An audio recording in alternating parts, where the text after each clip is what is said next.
We are here today to talk about the 3 common mistakes while scaling a consumer internet startup. My name is Yash Sankrityayan. I'm a principal at Jungle Ventures, and we've invested in more than 20 consumer internet companies and are happy to bring our insights from those experiences to you. The first point which you want to keep track of, which we believe is product market fit and growing without having sufficient product market fit. Building any business is firstly a truth-seeking exercise. You are trying to find the truth of what the market needs and what is the best product which can serve that need, which can be built in a feasible and economical manner.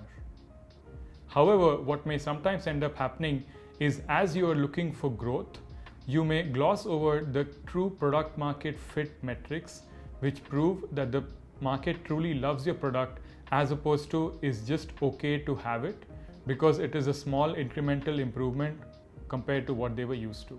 This shows when you're adding new users and the new users do continue to use your product but not to an insufficient extent. As a founding team, you may still see growth in your usage numbers, but a lot of that growth is driven by new users being added as opposed to initially added users being retained for the long term. This can be very dangerous because the whole team may be geared more towards growth and expansion while missing out certain retention and stickiness metrics. This leaves your flank open because older products which were not as good as you can quickly catch up because the differentiation is small, or newer products can look at the trends you are setting and come up with an even better product with even better retention, and therefore you would have taken the effort to create the category or to get started with the initial product market fit, but others out-execute you to the eventual goal. The second key thing which we see happen in the early stages is focusing on the wrong metrics or setting the KPIs for the team around the wrong metrics. Often founders never get the metrics wrong.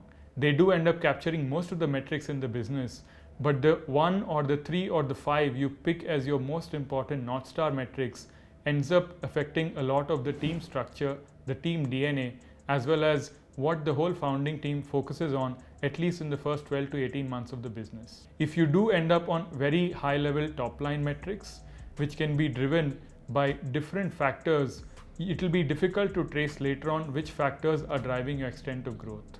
This often ends up happening when there is a significant focus on 1 or 2 metrics which feed into the fundraising as well as the valuations which startups work with. But you should remember always that if there is no true product market fit, any amount of capital will not help you reach large scale.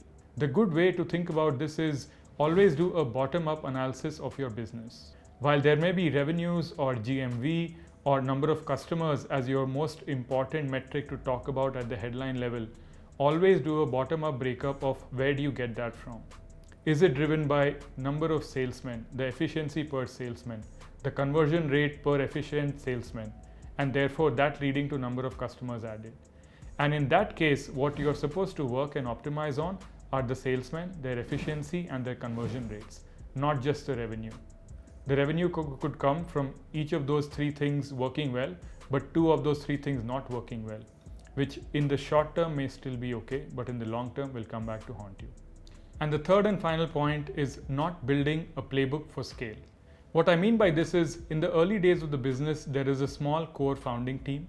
They sit together, they brainstorm together, they spend a lot of time together. They are often also very close to the customer because they are doing frequent conversations, frequent pitches, and even as they are selling, they are also getting feedback from the customer, whether digitally or in face-to-face conversations. However, as the team starts to scale, if there is only a couple of team members who have the ideas of the product and the product evolution, or the method of scaling, or the method of designing the unit economics for the business in their heads or through conversations, you have not built a playbook for scale. Your new team members who you will onboard, who will join the business later, will see how the business is flowing and try to align with that, as opposed to learn the playbook from scratch and then be able to replicate it independent of the founders or independent of the founding team members. This results in either 2 things. New team members would pick the areas of growth they are best at or where they find least friction and go with that, or they would keep waiting for the founders or the founding team members to approve every small decision because the playbook is not put in place, which will add a significant amount of slowness to your execution plan. To illustrate with an example, When you are building a playbook, try and focus on one small micro market. What I mean by micro market is a small market which is representative of future markets you would want to go after, is complete in itself in that it has all the moving parts and factors you want to deal with in the open market, but is still limited because you can focus just on that market to make it succeed and also drive enough learnings which can be passed down in a written down form. With consumer internet companies, for example, they often start with just one locality of a city or just one product line focusing on one type of customer using digital acquisition. Optimize the conversion rate, optimize the CAC and spending, optimize the unit economics around that small locality or micro market or customer set. Write those playbook metrics down and then scale to the next step.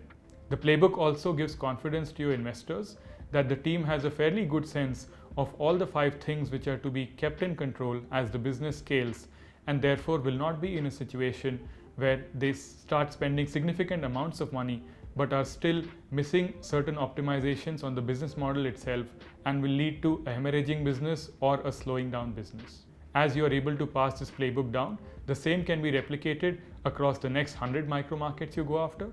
There will surely be tweaks along the way, but at least the guidelines are in place, and that will add significant speed as well as reduce the number of errors which are likely to happen.